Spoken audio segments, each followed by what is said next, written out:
Well, good afternoon. Happy Friday, February 6th. Mark Milam here. Let's get right to it. A pretty good week for mortgage interest rates. This coming on the heels of a job openings labor turnover report called the JOLTS report. It was a little bit delayed due to the partial government shutdown, but came out yesterday and reflected a relatively weak labor market, at least in terms of job openings. Let me flip the screen around. I'll show it to you. So this is the JOLTS report right here, coming in at 6.5 million. It was estimated to be somewhere in the low sevens, maybe 7, 7.1, 7.2 million. If you go back pre-pandemic, that's roughly where the job openings labor turnover was in 2019, 2018. So we're now down below some of those pre-pandemic numbers, at least for the late teens, the late 20 teens. If you take a look deeper inside the report, you'll see that the prior month's number was actually revised down as well. So we came in for November, we came in about 7.1 million. That was actually revised down to about 6.9 million. All of this pointing towards a labor market that isn't necessarily breaking, but certainly is starting to raise some flags of alarm, particularly around labor hoarding. And what that basically means is employers are not firing a bunch of people yet, but they're also not hiring a bunch of people yet. And we start to see this compression with job openings and labor turnover. What typically comes next is the layoffs. And we've seen several announcements in the month of January. In fact, have to go back all the way to 2009 to find a similar January in terms of announcements of layoffs. Now, announcements are not the same thing as the actual layoff, but it certainly is not a good predictor of what's to come. And ultimately, maybe 60 to 90 days from now, once the unemployment benefits have run out, the severance has run out and the unemployment benefits are filed for, we're going to start to see upward pressure on the jobless claims figure. And that's the figure that everyone is watching as it pertains to what happens to mortgage interest rates.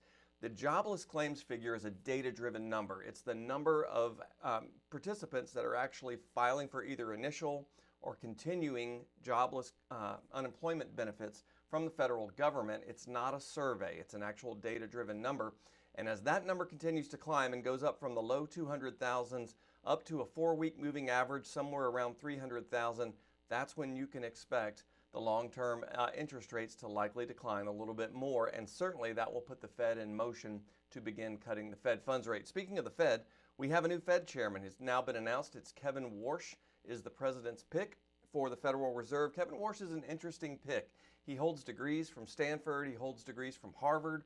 He's got a lot of Wall Street experience. He was actually a member of the Fed back through quantitative easing 1, resigned around quantitative easing 2. He thought the Fed's overreach had hit sort of a peak that he couldn't sustain any longer. He's not a big believer in quantitative easing, and he thinks the Fed has sort of outgrown its original mission. Look for Kevin Warsh not to embrace any form of quantitative easing, but also to be tough on inflation. He does not like where inflation rests, and that's going to put him in an interesting position with a president who definitely wants short-term interest rates cut. So Kevin Warsh is going to have a balancing act, and he's a little bit of an enigma around this because he's Trump's pick, and so Trump is expecting Fed rate cuts. And Trump even joked this past week that if he doesn't cut rates, maybe he'll have to sue the new Fed chairman. That'll be interesting to see how that plays out. Listen, if the labor market breaks, the Fed will be cutting anyway, and it will all play into Kevin Warsh's hands. If the labor market doesn't break and inflation remains elevated over 2%, well, Kevin Warsh may be in for an interesting ride as Fed chairman. Let's close out this particular segment with asking a question that a recent national survey asked of 1,000 respondents who plan to buy a home in 2026.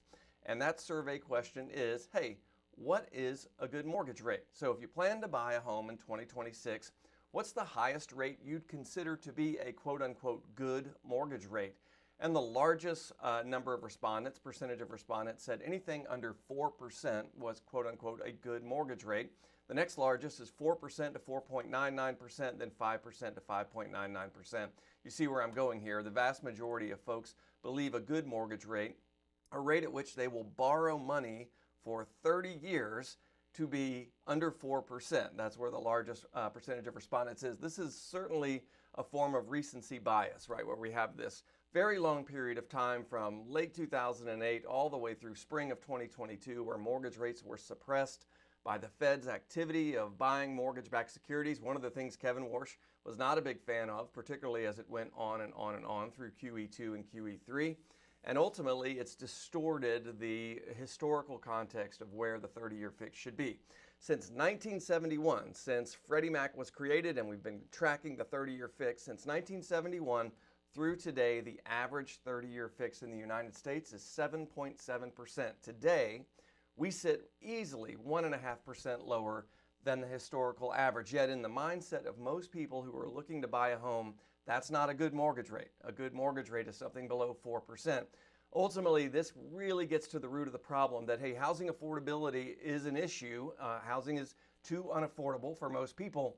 But the problem is not necessarily going to be fixed with ultra low interest rates. Ultra low interest rates are kind of what caused the problem, this significant run up in home values over the past decade and a half to 2 decades is one of the main reasons why housing has become so unaffordable.